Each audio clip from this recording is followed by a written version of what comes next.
Hey everybody, welcome to another candidate interview in this FAVA series. So today we're going to be interviewing Melise Previde. Is that the right pronunciation? Yes, it's okay. Melise Previde is an Argentine media buyer who has managed around $1 million in ad spend throughout her career. She's been in media buying for more than 5 years, actually more like 10 years, right? Yes.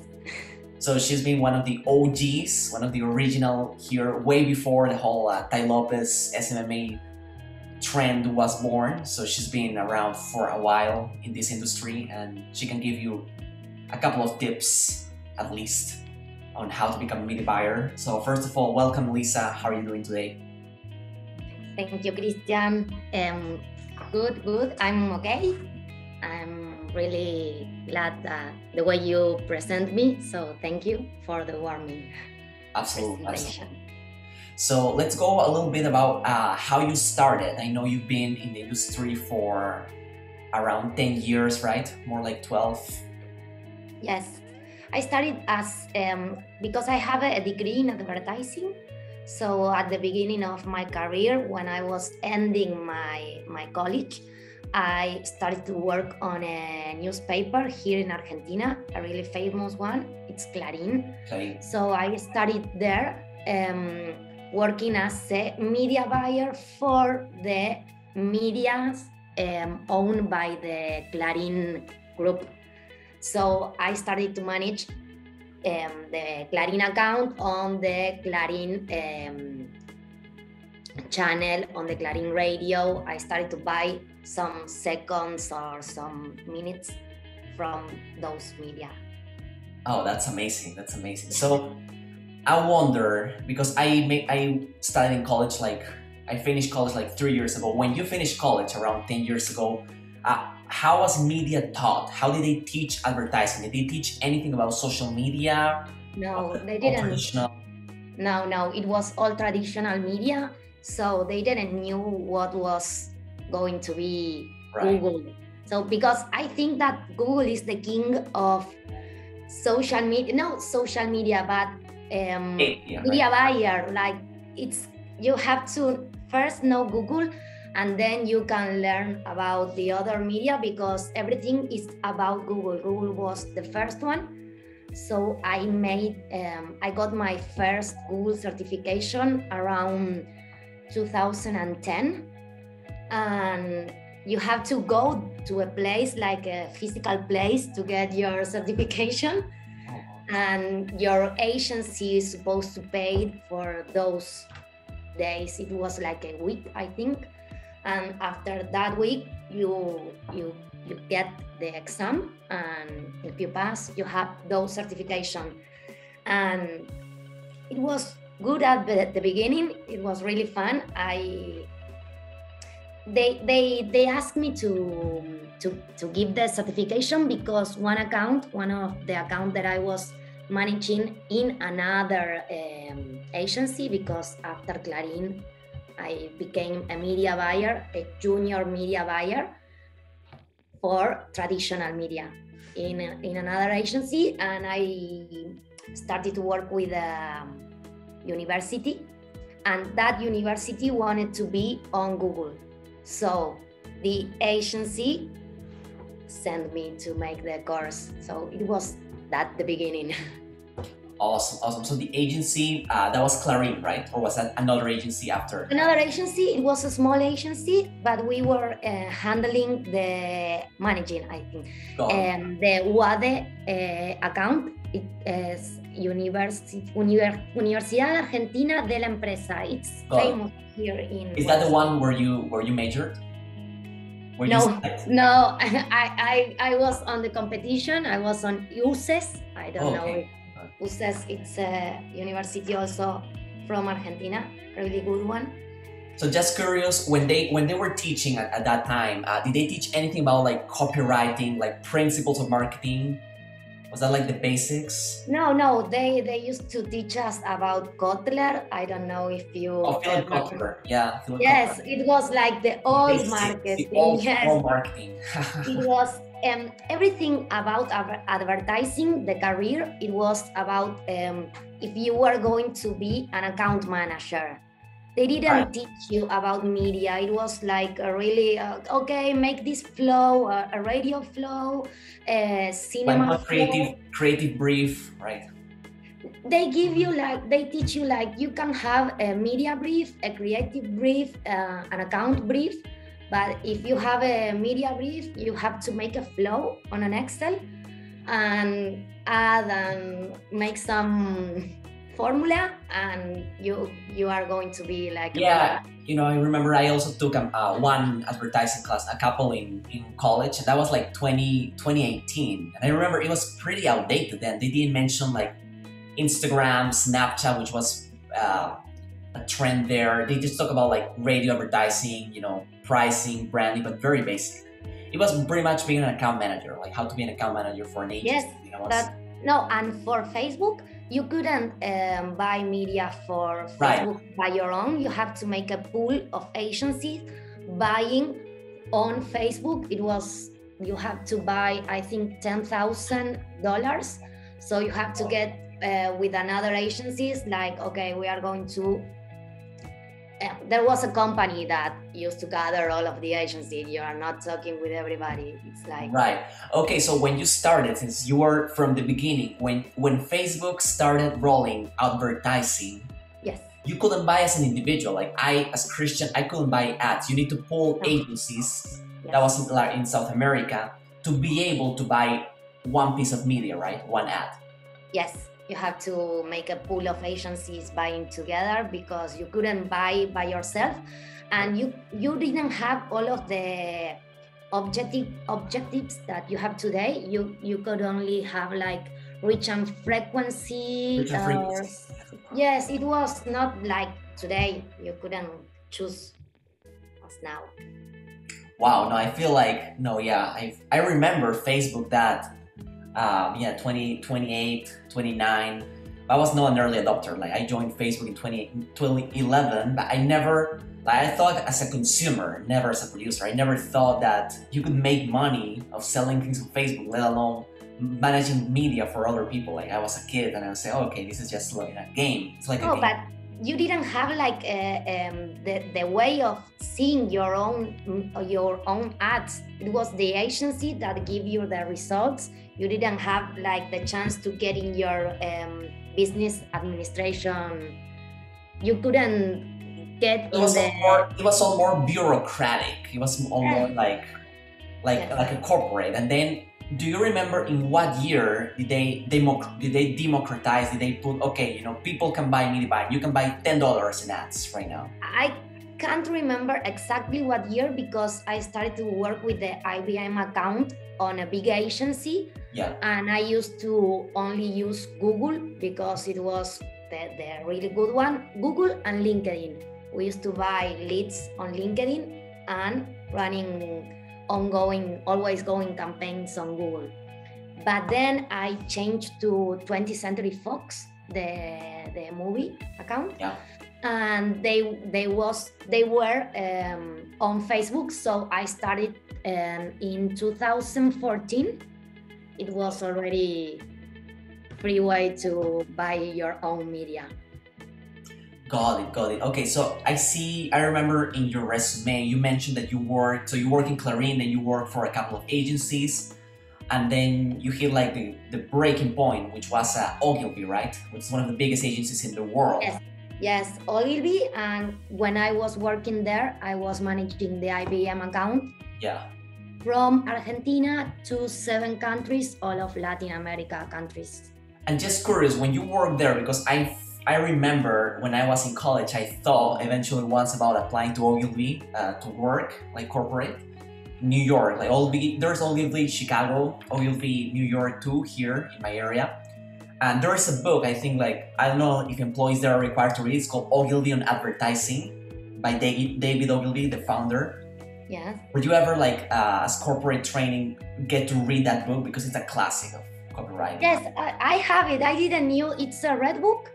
It's a red book, yeah. Yes, I have it. I still have it. I didn't know you knew it because it's now in my room.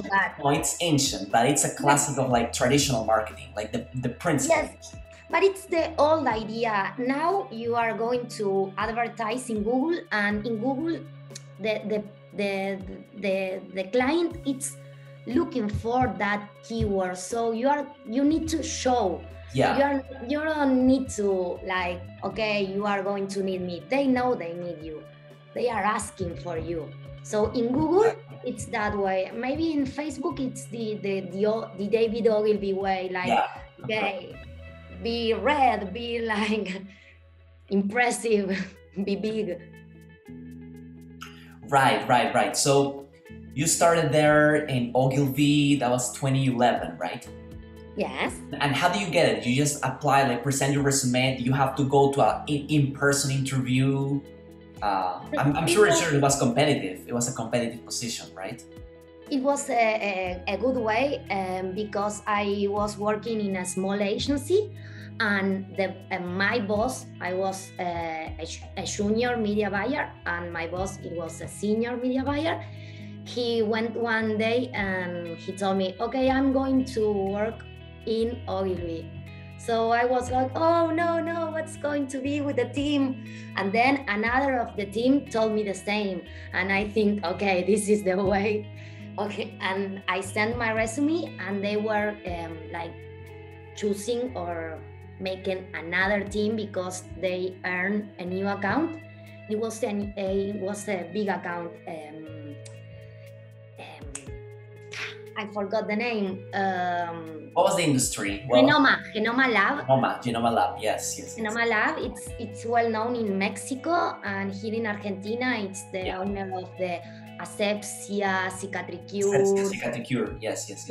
It's a really, really big lab in Mexico, so they came here in Argentina, and Ogilvy won the account, and they needed people right away.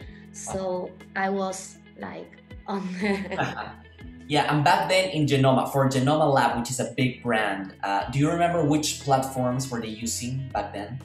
No, I was on Genoma Lab as a traditional media buyer. They didn't buy online media. Right, so what were they doing? Mostly TV, newspapers? TV, like so many seconds on TV. They used to do this thing. They buy like, okay, I'm going to buy you a lot of seconds through this year. Like some seconds are going to be like in a special programs, and another one are going to be like rotatives. Like, so you have to be buying like two. It was crazy because they were so many brands. And sometimes I was thinking that I am going to buy all the channel seconds because they were like another brand. Got it. And were those media placing like famous TV shows like Tinelli, Mirta Legrand, any of those? Yes, you have to buy like seconds. So if you had a 30-second commercial, you have to buy 30 seconds, and every second was like really high for Tinelli or Susana or those TV shows.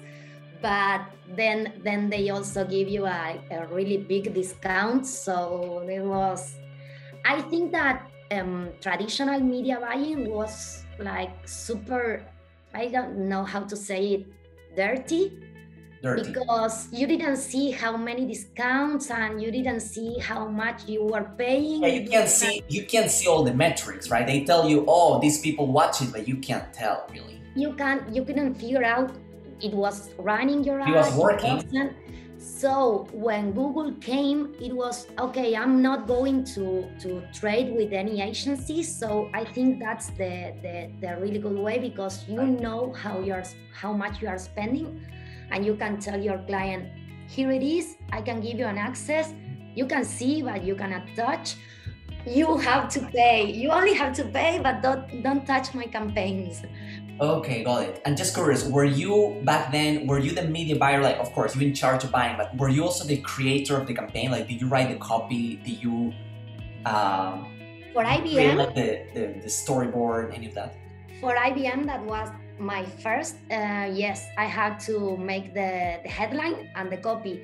So after that, when I got with another account, when I start to manage another account, I'm so used to make the headlines and the copies that I don't bother on doing that, because it's not like an easy way to tell a copywriter how to manage a responsive ad on Google. It's like, for them, it's, whoa, how many headlines, how many copies? Yeah, all of that, it's crazy sometimes, but you can make your own copies also.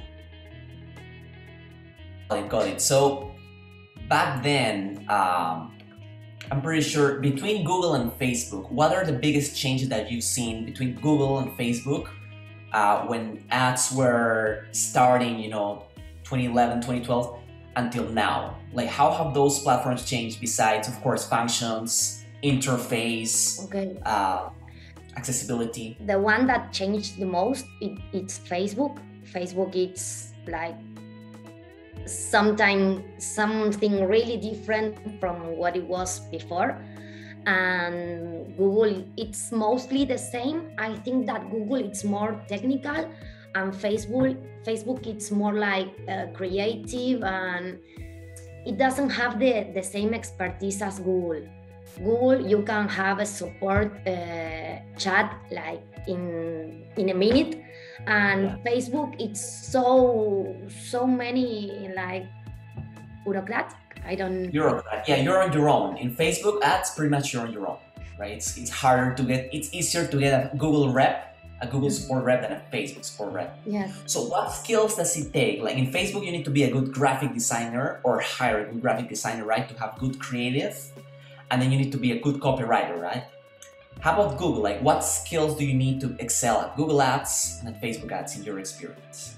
I think that for Google, you need to be like always trying something new, but you have to know the fundamental and how it's work, because sometimes you are buying like CPA, cost per action, but you are not paying for an action, you are paying for a click. So you have to like understand the real thing about all of that, because it's not as they show you. You have to like constantly also be reading. I think that for Facebook it's more easy, Facebook or Instagram, because everybody is always talking about new ways on Instagram or the algorithm or everything like that. They are always talking about that. But for Google, it's more technical. You have to know how it's working, the audience, if you are going to target that audience, if you are going to narrow for that audience, that campaign, or what are you going to do, the settings. It's all about the settings. Right, so you need to know your audience well, pretty much. Yes. The location also. If you don't look, maybe you are targeting another location and you are spending money in people that you don't want. Got it. Yeah, and just curious, when you were, I know you took the Google classes, the official classes, right? Did you ever, besides your advertising degree, did you ever take any like online courses, like in Udemy, or there's in Latin America, Kriana, to boost your skills? Yes, but also I wanted to add that for Facebook, for Google, you have to take the certification once a year now. It was previously two years. Twice a year? No. Or every 2 years? Every 2 years, but now it's once a year. So you have to read again. So if it's something new, it's there. So when Google has another good product, they are going to put in the certification course. So you are going to learn about it. And I took a Udemy course for Google Analytics, and it was good. So then I got the certification for Google Analytics. That's something else that I think it's really good, because if you put the Google Analytics tag, then you can see which kind of audience is getting in your landing page, where it comes and what it's doing in your page. So it's really good.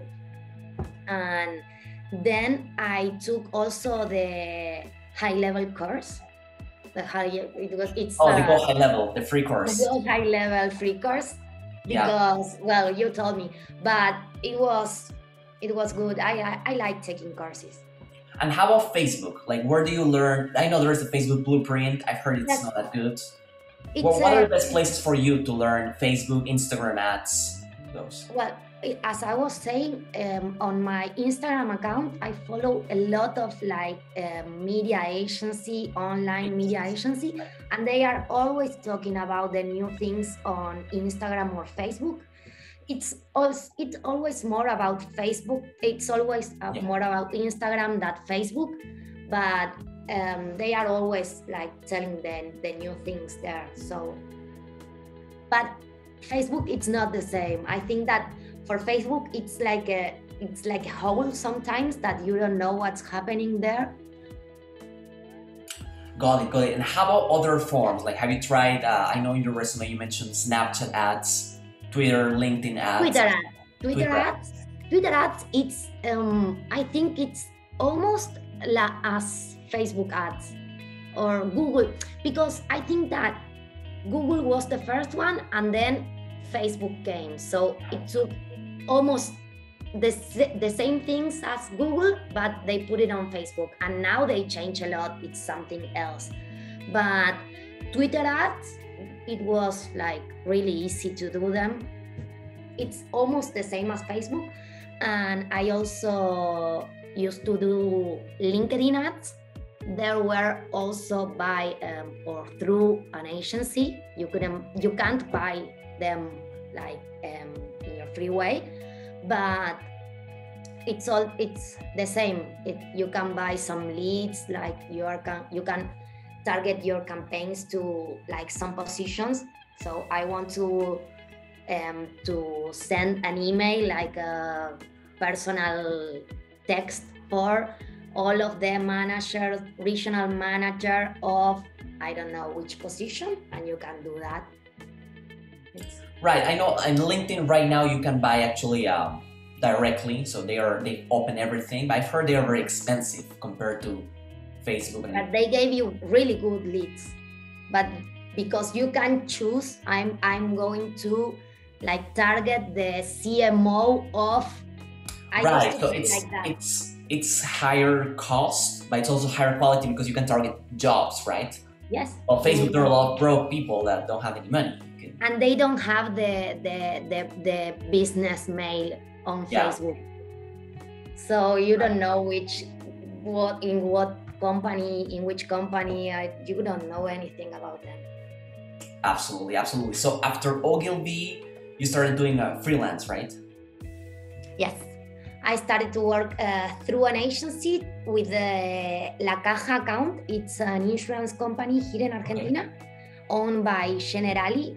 It's an Italian company worldwide, and I think it was the biggest account that I used to manage, because they spend so much money on ads.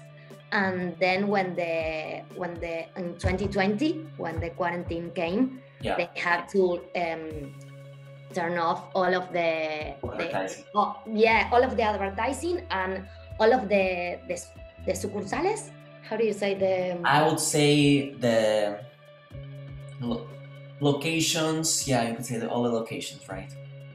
They have to shut down for the quarantine all of the location, and so they put all of the effort and all of the pressure on Google campaigns and Facebook campaigns, because we have to bring all of the customers that they couldn't have on they wouldn't have physically, right? Yes, on the physical world they didn't have any chance, so they put all of the pressure on the online campaigns. So awesome. I'm just curious, how was the pressure, like how was the team structured, the organization of working in an agency like Ogilvy? I know in Buenos Aires, I don't know if it's the same, they have the same standards like SOPs as like corporate like in US? But was it like a lot of pressure, like a lot of work every single day, or was it more laid back than smaller agencies? No, it was. I think that the biggest agencies don't have the same pressure as the small agencies, because on the big agencies you have a lot of people. That's why also they are like the cheapest one, because sometimes when you go to a pitch, a big agency came and they say, okay, I'm going to put 20 people for you, working for you, and they are maybe 20 junior or 20 people really juniors, like really new entry level people. Yes, and for the big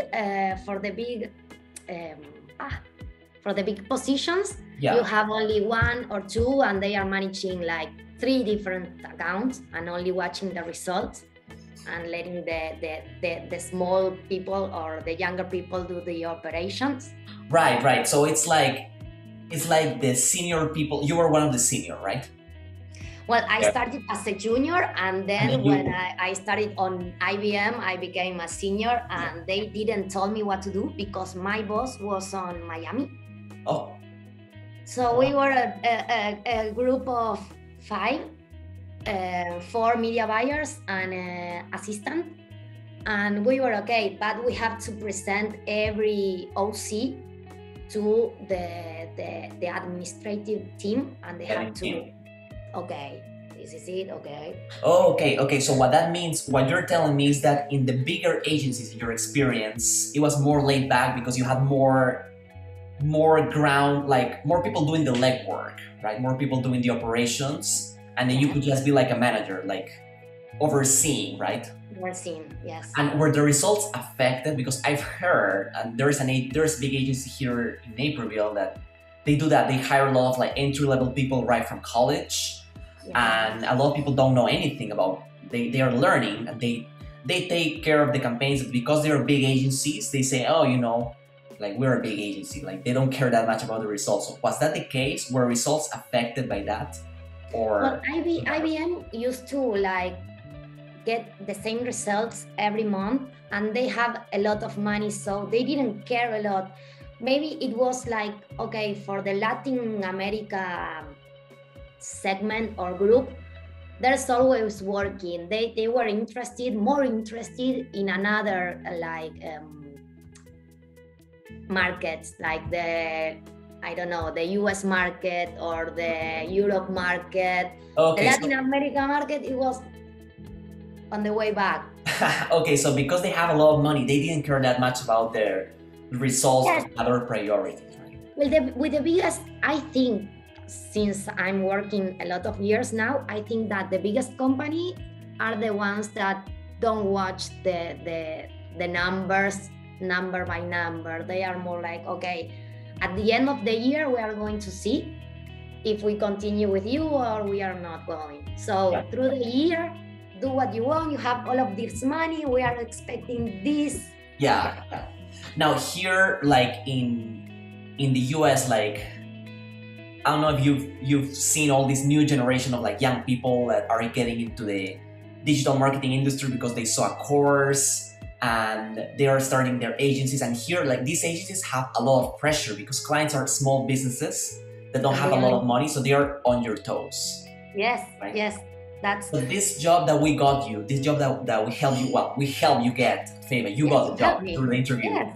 You're in the real estate niche, right? Yes, it's real estate in Canada. Real estate in Canada. And around how many accounts are you managing? 15? 100? No, it's because they have a lot of realtors that they are buying media through them. So I have to like make the Google campaigns or the Facebook campaigns. Yeah. Right now I'm restricted on Facebook. I don't know why. But the Google campaigns and what I was saying. Sorry. So around how many clients are you personally managing for that?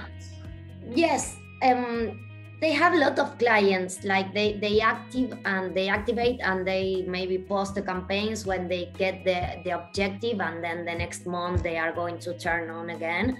Yeah. So yeah, more than those accounts, but they are like 1 month and then the other maybe not. It's like a freeway. So because it's one niche, do you typically pretty much, because I know maybe agencies do pretty much like copy and paste the same ads, or does every client has custom requirements and you have to like start from scratch every time? No, every client has a custom requires, but maybe about the locations, there are also new creatives. You have to always give people new creatives, because when someone sees an ad twice or 3 times, and if they don't click, they are not going to click anymore. So you have to constantly. You need to recycle. Yes, the creative.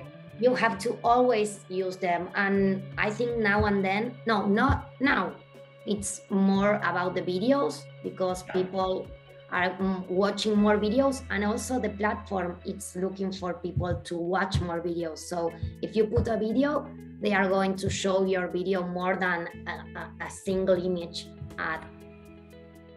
And right now there, I was gonna ask, like for realtors, still the structure, what I was saying is the structure doesn't vary a lot, right? The lead magnets are pretty standard across clients. So it's not like managing 10 different clients of 10 different niches, right? Like one e-commerce. No, but you have to like you have to stay and you have to look what are the difference between this client and the other one. Maybe it's the location. So for this location, you have to be able to pay more for this location. By the leads, some places are more expensive, right? Yes, these leads are going to be more expensive because no one is buying here or no one is selling here. So to have one seller or one buyer, it's going to cost you more. But if you move to a different area, I'm new on this job, so I'm still learning. But for now, it's this way, I think. You have to like be with your eyes really open. Yeah. And how many months have you been in this job? It's been 2, right? Or no, it's only 1. Oh, 1 month. Yes, 1 month. It's only 1 month. And how do you get along with your the employers, the agency owners? No, they are really sweet, really sweet. Christian, it's the one that I'm working more with. He's really sweet and he really understands. He's always asking, how are you doing? How you feel? Okay, this is a good work.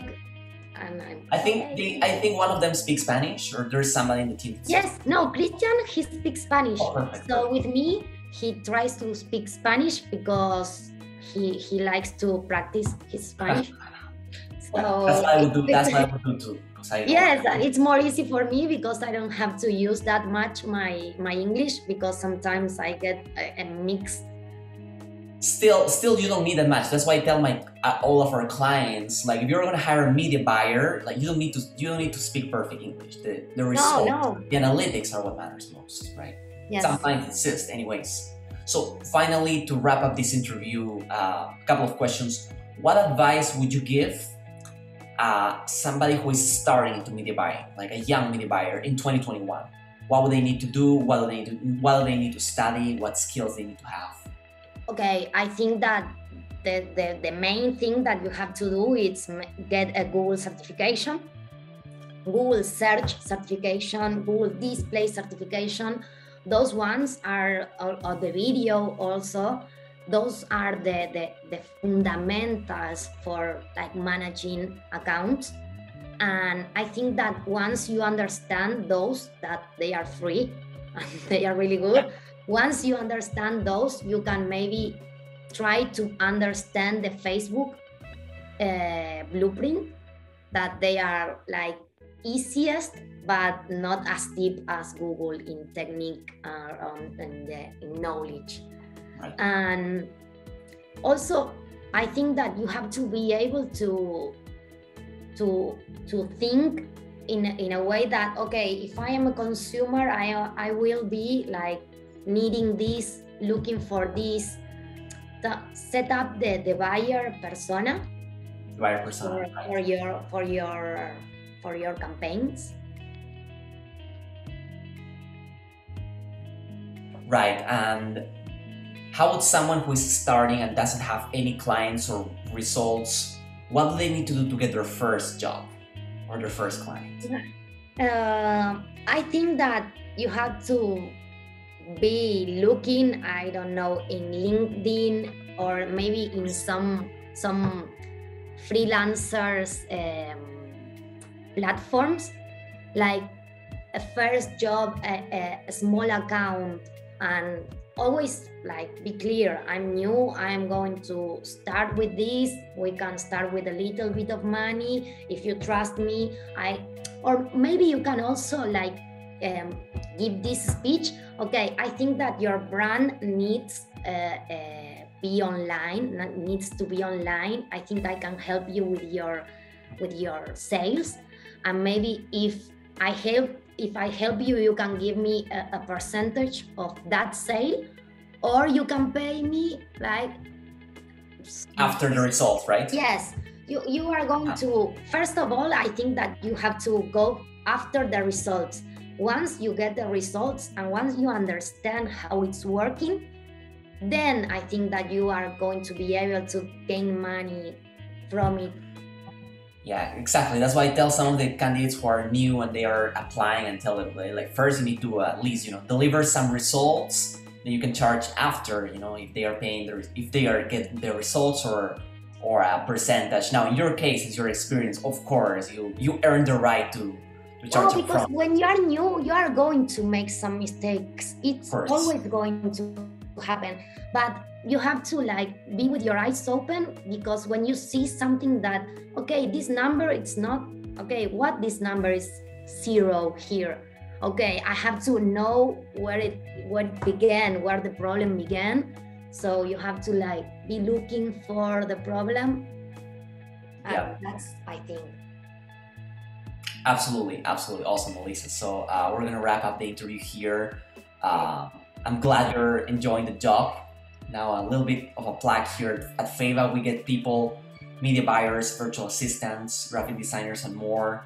Account managers also at jobs at digital marketing agencies, like we did with Melise. And of course, we give priority to people who are experienced and have prior results. So that's something for everyone who is watching to keep in mind.